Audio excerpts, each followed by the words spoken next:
Segera kita bahas, saudara, tantangan dan juga harapan terhadap Kapolri yang baru. Sudah bergabung untuk membahas ini secara daring untuk Sapa Indonesia Pagi Kompas TV, Kepala Pusat Kajian Keamanan Nasional dari Universitas Bhayangkara atau UBARA, Profesor Hermawan Sulistyo, yang akrab dipanggil Mas Kiki. Mas Kiki, selamat pagi. Selamat pagi. Ya, dan juga ada anggota Komisi 3 DPR RI, Bang Sarifuddin Suding.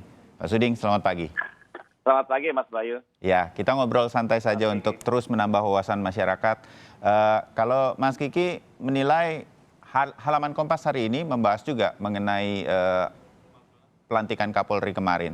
Langsung dikatakan kita akan lihat 100 harinya begitu, 100 hari pertama, dan itu memang dijanjikan oleh Pak Sigit ketika ada di Fit and Proper di DPR. Salah satunya adalah 100 hari pertama saya akan membuat sesuatu begitu. Menurut Anda, Mas Kiki, ini penting untuk kita lihat masyarakat dengan masa pemilihan yang cukup panjang, memang kita jadi terbawa begitu masyarakat, iya ya, Kapolri siapa? Nah, sekarang sudah terpilih.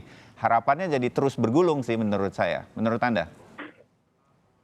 Nah, kalau itu kan tekanan publik ya, 100 hari.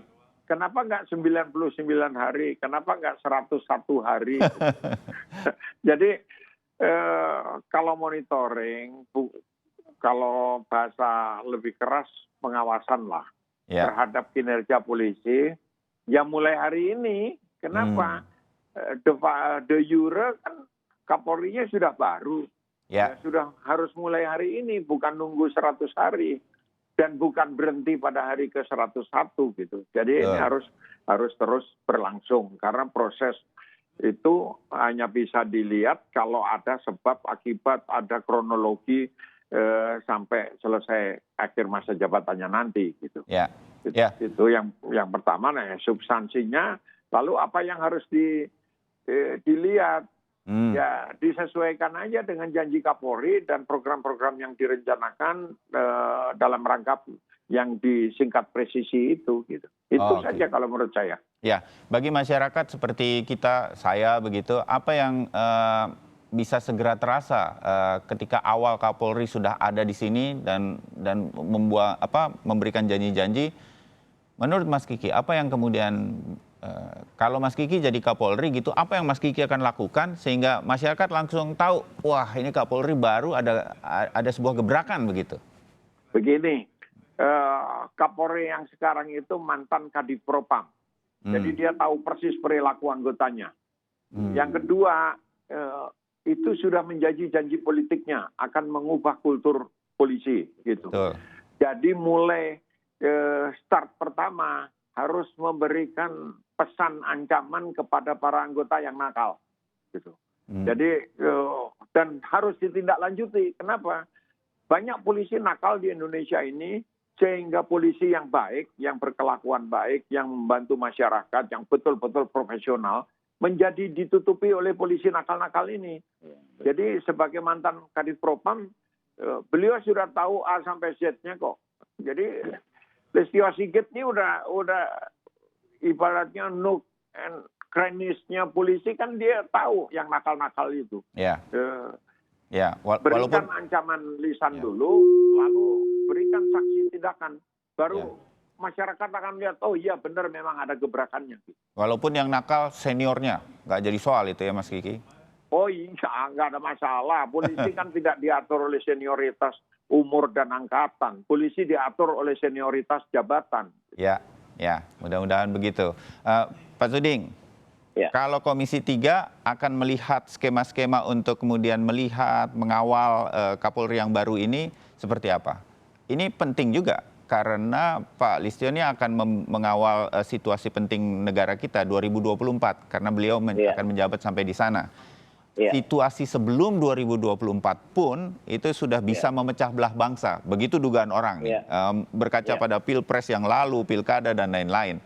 Gimana Komisi 3 juga melihat ini?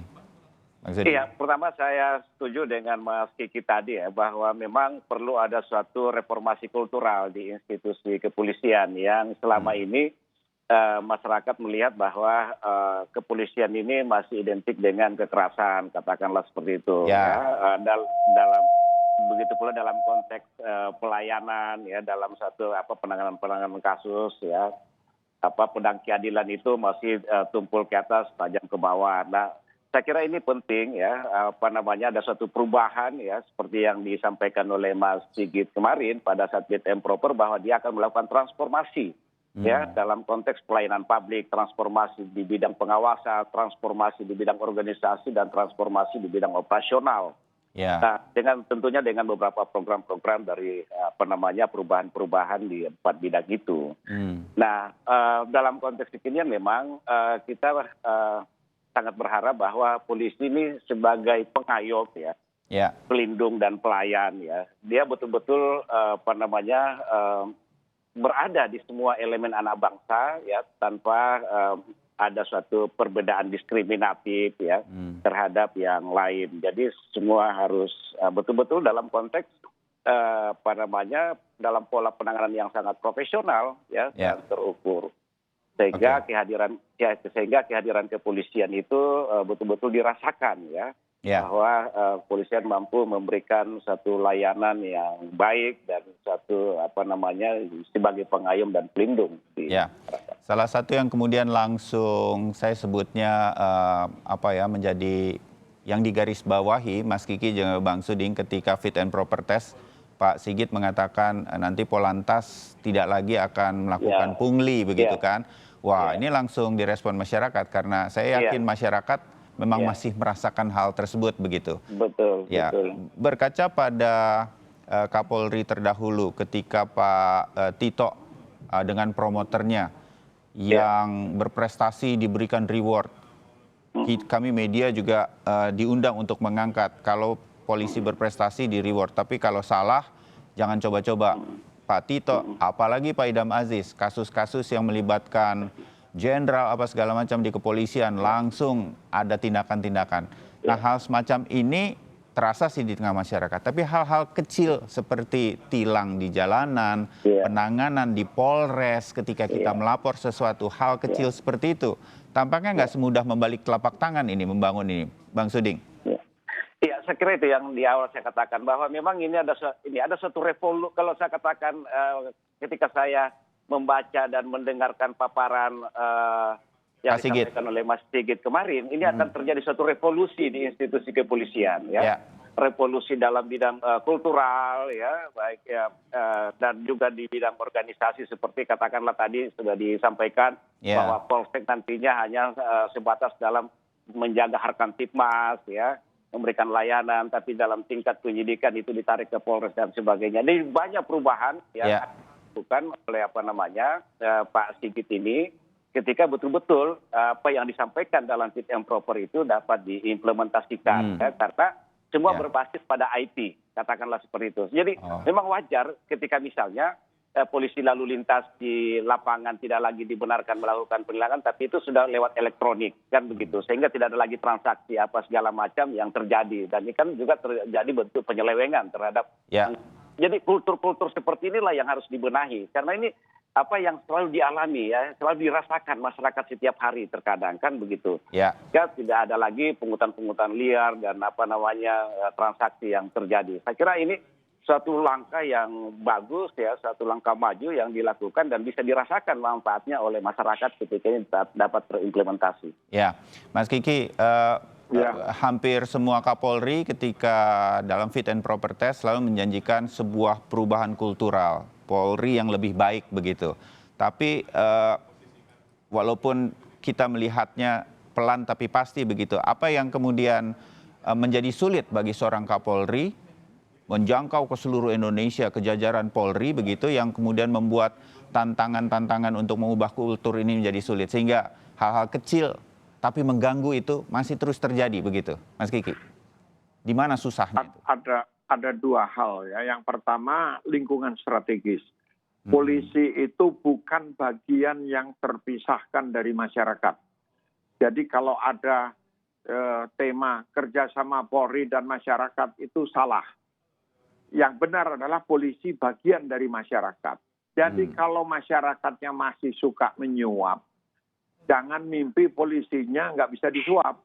Oh, oke. Nah, contoh konkretnya, polisi sudah membangun satu sistem yang transparan, yang akuntabel, yang bagus untuk rekrutmen. anggota, Ya. ya, rekrutmen anggota baik untuk Bintara maupun untuk perwira. Ya. Apa yang terjadi?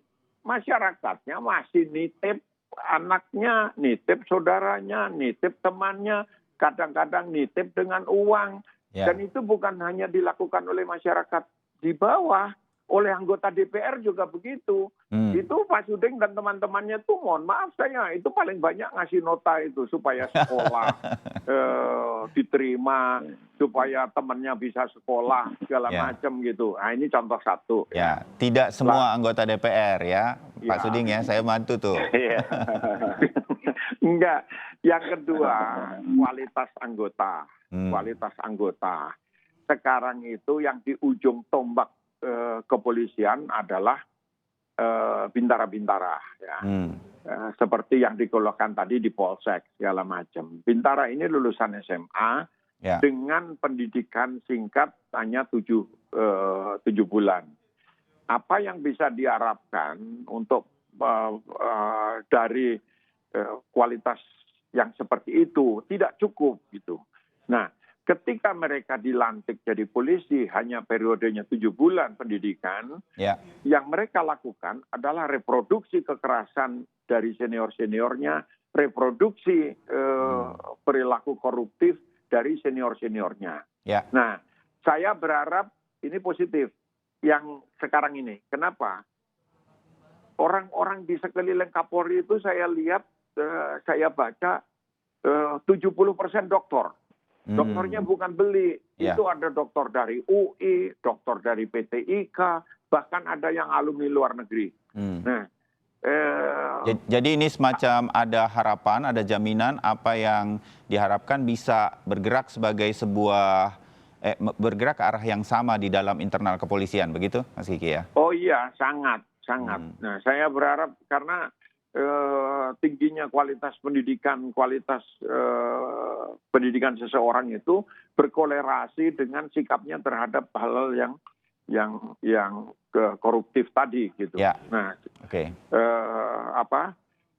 dan mereka tidak hanya ngomong, ini generasi muda baru yang saya lihat jauh lebih berpendidikan dibandingkan senior-seniornya. Oh. Mudah-mudahan harapan ini benar karena saya tahu banyak track record mereka lah. Gitu. Ya, mendengar Mas Kiki karena tahu behind the scene orang-orangnya begitu, ini menjadi harapan lagi bagi kami untuk melihat Polri yang baru.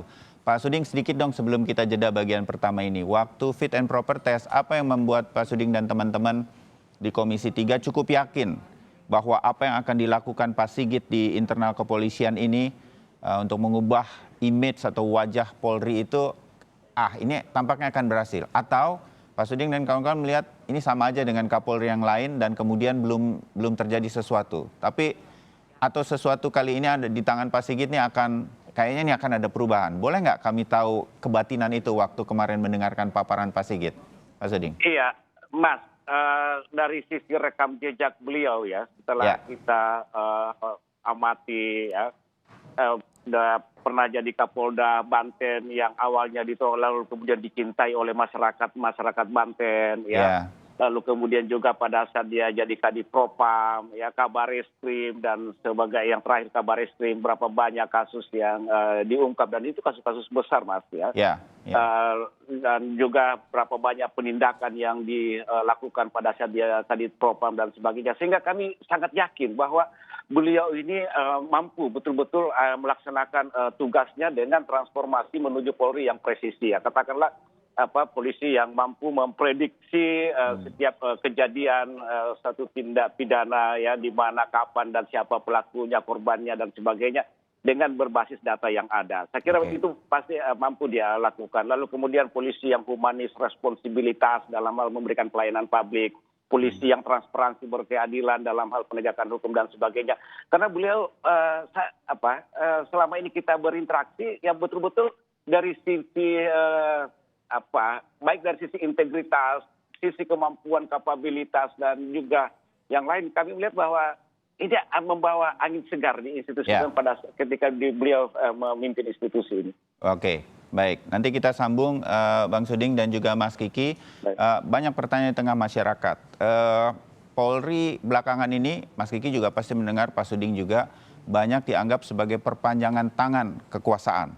Kalau mengkritik pemerintah, cepet deh ditangkap sama kepolisian.